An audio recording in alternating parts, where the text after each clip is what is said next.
Please please please माननीय सदस्य, please Guru Nanak ji के चित्र में भी हम इनको इस तरीके से पूछते हैं, आप इस तरीके से टेबल पे मत रखो।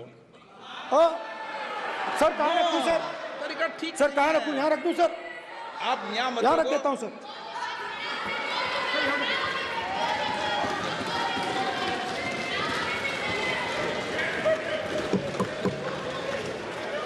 सर गुरु नानक जी के चित्र में भी आपको अभय मुद्रा दिखाई देगा। गुरु नानक जी भी कहते हैं कि डरो मत, डराओ मत।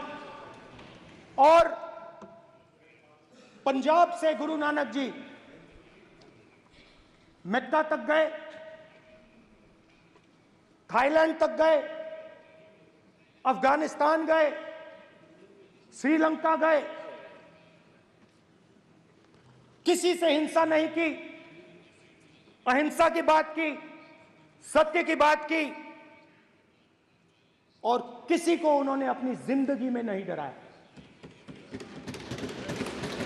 उसके बाद जीसस क्राइस्ट की इमेज देखिए, उसमें भी आपको अभय मुद्रा दिखाई देगा।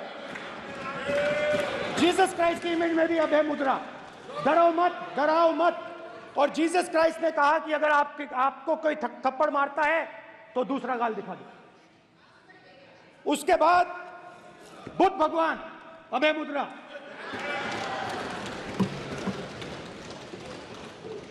डरो मत, डराओ मत, अहिंसा। मतलब, और अंत में महावीर, डरो मत, डराओ मत, अभय मुद्रा। मतलब हिंदुस्तान के इतिहास में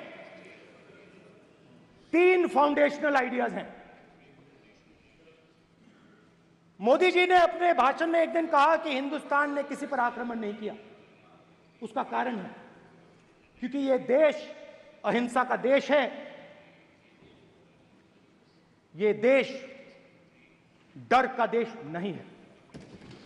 तो हमारे सारे के सारे महापुरुषों ने अहिंसा की बात की, डर मिटाने की बात की। डरो मत, डराओ मत, डरो मत, डराओ मत। और दूसरी तरफ शिव जी कहते हैं डरो मत, डराओ मत, अभय मुद्रा दिखाते हैं, अहिंसा की बात करते हैं, त्रिशूल को जमीन में गाड़ देते हैं। और जो लोग अपने आप को हिंदू कहते हैं वो 24 घंटा हिंसा हिंसा हिंसा, नफरत नफरत नफरत, असत्य सत्य असत्य।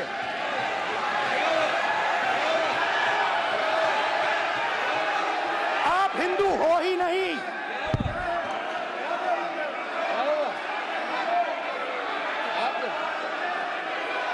Just get me that picture of Shiva. I'm inside because of his. Hindu धर्म में साफ लिखा है, सत्य के साथ खड़ा होना चाहिए, सत्य से पीछे नहीं हटना चाहिए, सत्य से नहीं डरना चाहिए। अहिंसा हमारा प्रतीक है। अभय मुद्रा ऐसे कीजिए, ऐसे कीजिए, अभय मुद्रा।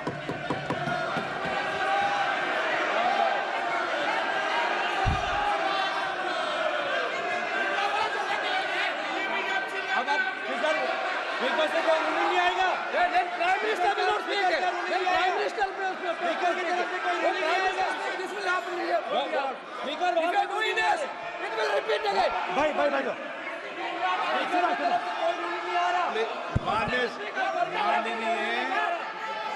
ये आप बात समझिए, आप बात समझिए। ये इसलिए चिल्ला रहे हैं क्योंकि तीर जाके दिल में लगा है, दिल में जाके तीर लगा है, इसलिए ये चिल्ला रहे हैं। लेकिन चुप हो गए, देखिए स्पीकर साहब चुप हो गए सब।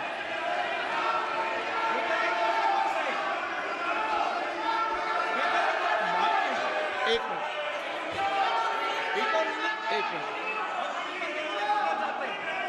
माननीय आप प्रतिपक्ष के नेता हैं, किसी की भावनाओं को ठेस नहीं पहुंचे, सर मुझे चर्चा बोलने में दीजिए। ध्यान रखना चाहिए। ये जो ये विषय बहुत गंभीर है। पूरे हिंदू समाज को हिंसक कहना ये गंभीर विषय है। बीजेपी को आपको नहीं नहीं नहीं नहीं नहीं नहीं, नरेंद्र मोदी जी पूरा हिंदू समाज नहीं है, बीजेपी पूरा हिंदू समाज नहीं है, आरएसएस पूरा हिंदू समाज नहीं है।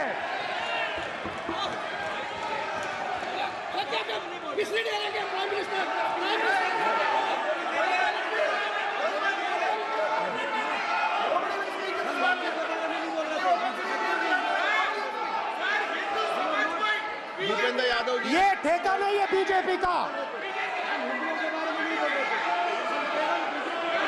भूपेंद्र यादव जी, माननीय अध्यक्ष जी,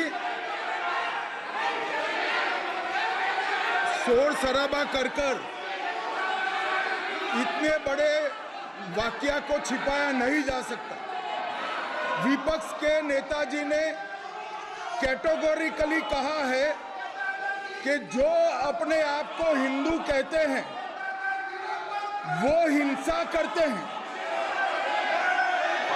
मैं फिर से रिपीट करना चाहता हूं, उनका वाक्य था जो अपने आप को हिंदू कहते हैं वो हिंसा की बात करते हैं, हिंसा करते हैं। मान्यवर, इस देश में शायद इनको मालूम नहीं है, करोड़ों लोग अपने आप को गर्व से हिंदू कहते हैं, गर्व से हिंदू कहते हैं। क्या वो सभी लोग हिंसा की बात करते हैं, हिंसा करते हैं? हिंसा की भावना को किसी धर्म के साथ जोड़ना और इस सदन में और संवैधानिक पद पर बैठे हुए व्यक्ति ने, मैं मानता हूं मान्यवर, उन्होंने इसकी माफी मांगनी चाहिए। मान्यवर, मैं उनको एक गुजारिश भी करना चाहता हूं कि इस्लाम में अभय मुद्रा, इस पर इस्लाम के विद्वानों का मत एक बार वो ले ले। गुरु नानक साहब की अभय मुद्रा पर एसजीपीसी का मत वो ले ले। और मान्यवर, अभय की बात तो इनको करने का कोई अधिकार नहीं है। आपातकाल में पूरे देश को इन्होंने भयभीत करा है, लाखों लोगों को जेल में डाला।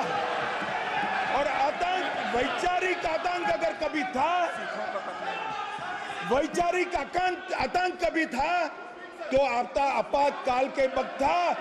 और मान्यवर, दिल्ली में दिन दहाड़े हजारों सिख भाइयों का कत्लेआम उनके शासन में हुआ। आज वो भय की बात कर रहे हैं। मान्यवर, मेरा आपसे आग्रह है कि श्री राहुल गांधी, नेता प्रतिपक्ष, पहला भाषण होने के बावजूद माफी मांगनी चाहिए, न केवल सदन, पूरे देश की माफी मांगनी चाहिए। अगर आप शिव जी को देखें तो उनकी इमेज से आपको पता लगता है कि हिंदू डर नहीं फैला सकता, हिंदू हिंसा नहीं फैला सकता, हिंदू नफरत नहीं फैला सकता।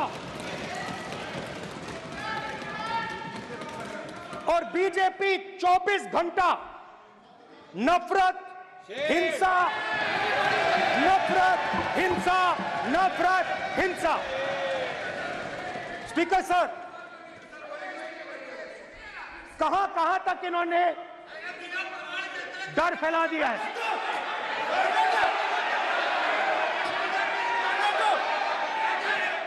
प्लीज,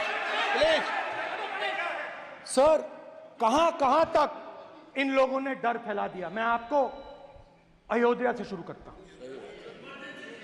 सर नमस्कार,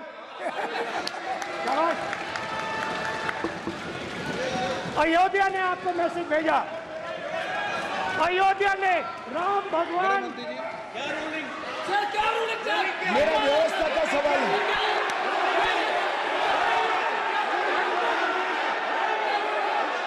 इस सदन के नियमों की पुस्तिका, इससे कुछ सदस्यों को क्या मुक्ति दे दी गई है?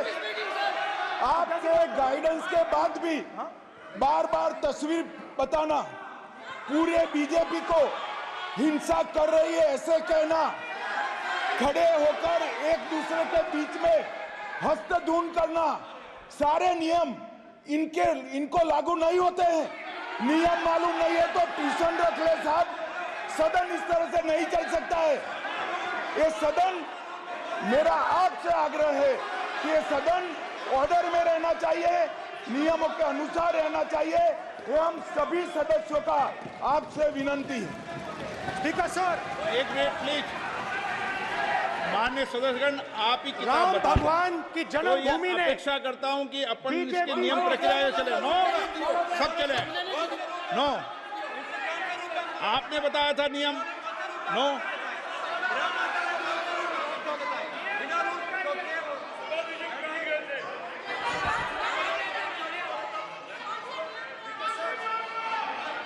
माइक दीजिए सर। हाँ सर, मेरा सवाल है सर, इस माइक का कंट्रोलर किसके हाथ में? प्लीज बैठिए, बैठिए, बैठिए। सर ये ऑफ होता है, प्लीज बीच में माने हो बैठिए जाता है। प्लीज।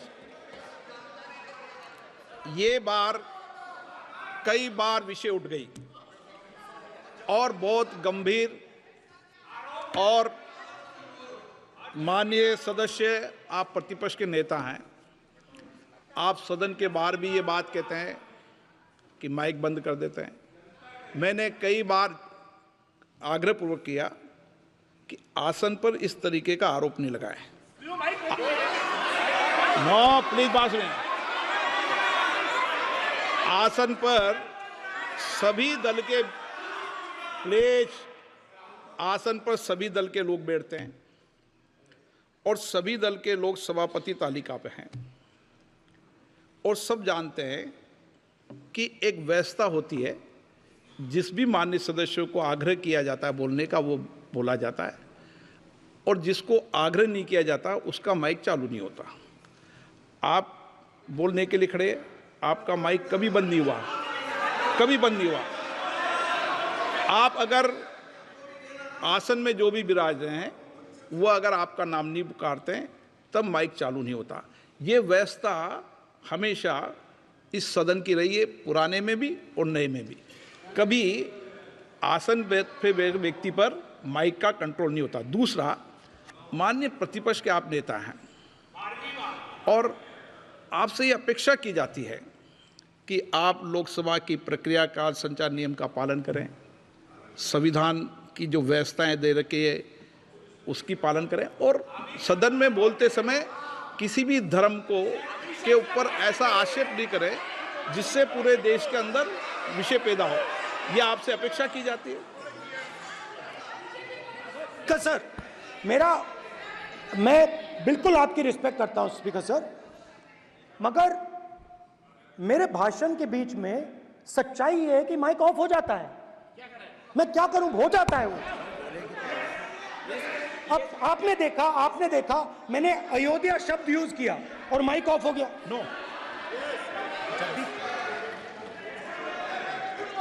अरे ये प्रधानमंत्री मोदी जी के टाइम में आधा आधा पैरा आएगा क्या? तो अयोध्या ने राम भगवान की जन्मभूमि, प्लीज ब्रदर, राम भगवान की जन्मभूमि ने बीजेपी को मैसेज दिया, और ये आपके सामने मैसेज बैठे हुए हैं। मैंने इनसे पूछा, कल कॉफी पी, इनसे मैंने पूछा कि बताइए ये हुआ क्या। बीजेपी ने राम मंदिर का इनॉग्रेशन किया, राम मंदिर का इनॉग्रेशन किया,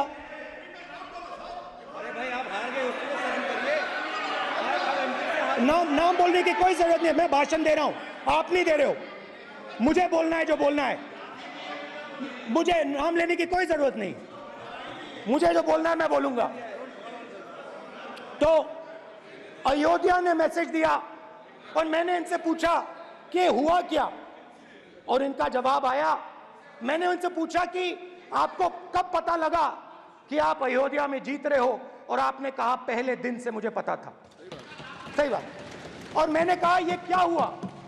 उन्होंने कहा राहुल जी, अयोध्या में एयरपोर्ट बना, अयोध्या की जनता से जमीन छीनी गई और आज तक उन्हें मुआवजा नहीं मिला है। उन्होंने कहा, सही बात, उन्होंने कहा कि अयोध्या में जो भी छोटे छोटे दुकानदार थे, जो भी छोटी छोटी बिल्डिंग्स थी, उन सारों को तोड़कर गिरा दिया गया और उन लोगों को सड़क पर कर दिया गया।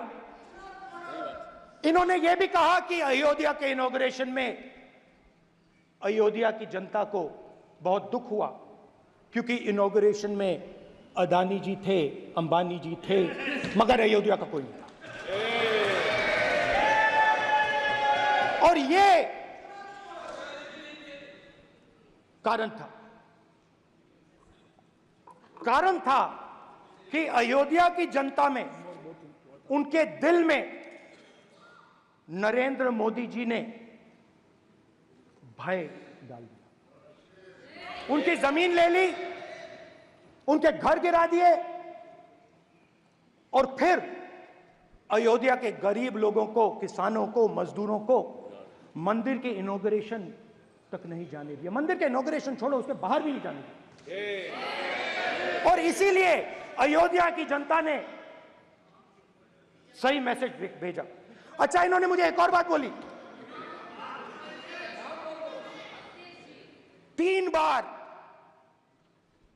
इन्होंने कहा कि 3 बार नरेंद्र मोदी ने टेस्ट किया।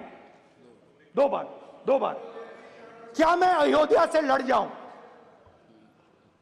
और सर्वेयर्स ने कहा अयोध्या में मत लड़ जाना, अयोध्या में मत लड़ जाना, अयोध्या की जनता हरा देगी। और इसीलिए प्रधानमंत्री वाराणसी गए और वहां बच के निकले।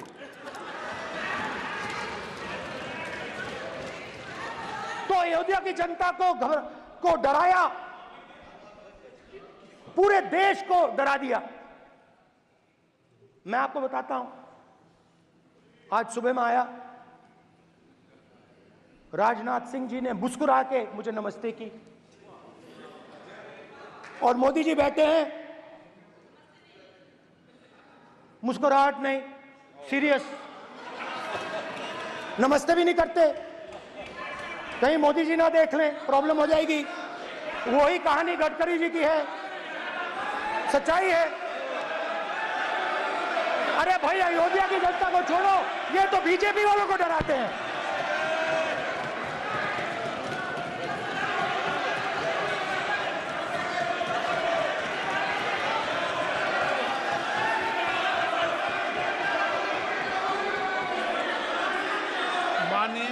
सर क्या है?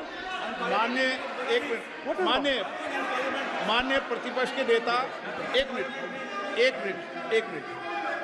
माननीय प्रतिपक्ष के नेता, आप सदन के वरिष्ठ नेता हैं। मेरा आपसे आग्रह है कि राष्ट्रपति अभिभाषण पर डिबेट हो रही है, इसकी गरिमा, राष्ट्रपति अभिभाषण की गरिमा रखे ना। ये तो अपेक्षा आपसे सब करते हैं कि आप राष्ट्रपति अभिभाषण पे बोले, नीतियां पे बोले, कार्यक्रमों में बोले। आप व्यक्तिगत रूप से